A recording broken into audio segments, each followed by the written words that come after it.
So something interesting happened. For many of you who know, Google or Facebook Meta is probably one of the primary drivers in growth of a lot of businesses. And that's the case for this business that I'm going to share with you today.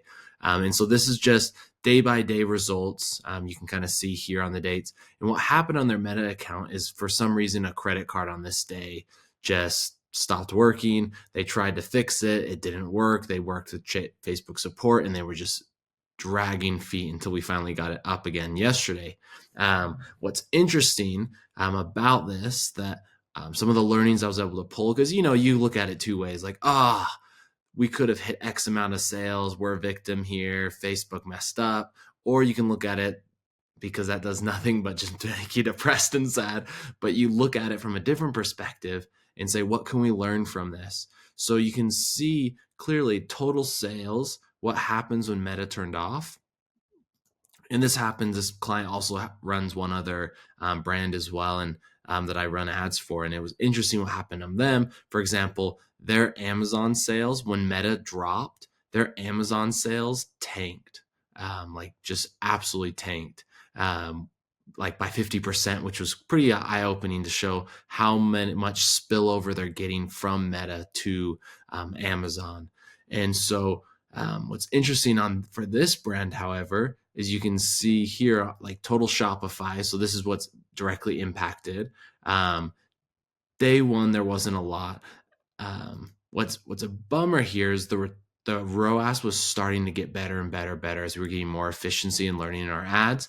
And then the second we lost our ads, we also had just by chance started running a sale as well, which is why this number all of a sudden jumps, and it stays pretty strong for a couple days. But you can see where it starts dropping and dropping and dropping and dropping until finally we got it back up, and we're starting to get those numbers back up again, but very inefficiently. Interestingly enough, losing that whole week of data, you actually lose the learnings, it seems. So that it's almost like all these campaigns that I had going, one was, spending $1,000 a day in that alone, but it has come back with super big inefficiencies. And so I'm giving it a couple days to learn, and I might have to adjust spend, try new campaigns, new strategies.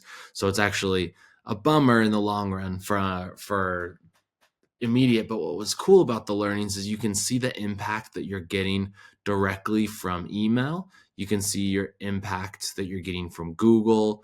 Vibe TV, it's a connected TV that we're testing out, and it's been doing really well as retargeting. But you can see these channels are still able to float this brand very well, to just above $2,000 a day. And now, would this number continue to drop? Most likely. The sale was okay because it was outlet sale, so it was like reselling some stuff that like refurbished products. So it wasn't a huge sale, but it did a great job on that initial day. Now we're getting back again. You can really see that impact of the ads on a daily level as well as the long tail. This kind of showing that the purchase cycle for a brand isn't just, one day. It looks like there's quite a few days before people decide whether or not to buy, and how long that purchase cycle is.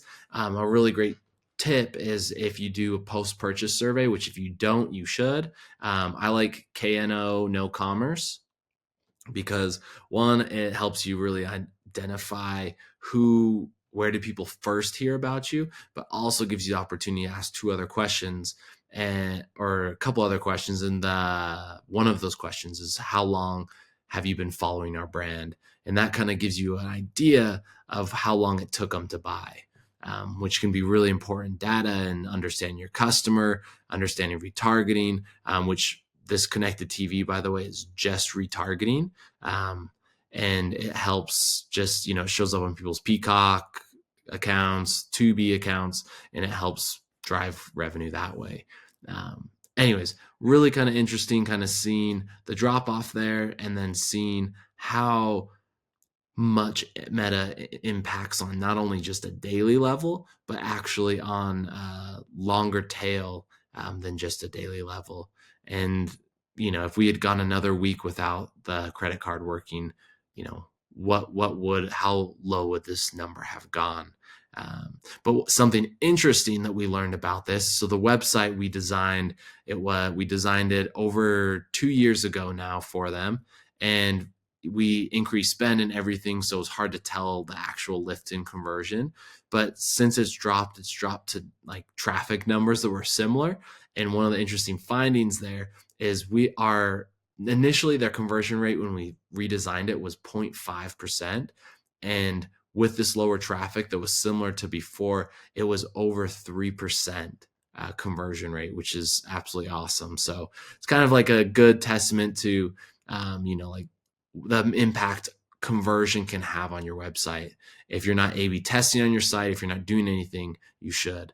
And again, make sure you keep your meta dialed in.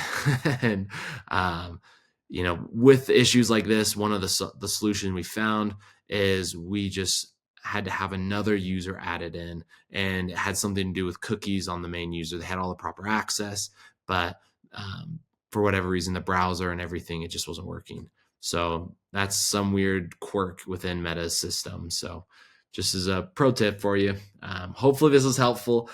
This is some cool learnings that I learned and helped me realize, how well those other channels are working. So if you're interested in Vibe or connected TV, show up on like real commercials for shows.